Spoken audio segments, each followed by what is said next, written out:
May mga ano no, iba't ibang factors pa tayong inaantay. Pero sa at the onset, ang makikinabang diyan si Bongbong Marcos.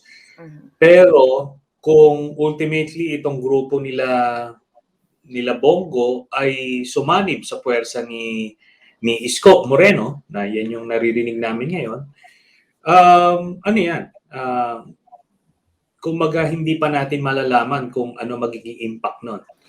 Kasi maaring lalong lumakas din naman si Isko, pero hindi rin naman makakaapekto kay VP Lenny, either way. So, we will just have to wait for the next survey para makita namin yung impact. But itong base ni Bongo ngayon, malamang as it is, mapupunta yan kay Bongo, ay kay Bongbong Marcos.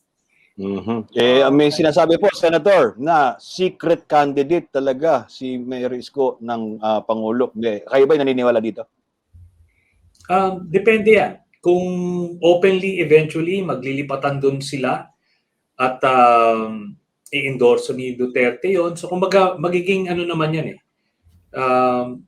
Magiging evident yon yung kanilang mga leanings, lalo na pagka mag-start na yung campaign period mismo. So, they cannot be silent yung support sa mga ganyang bagay.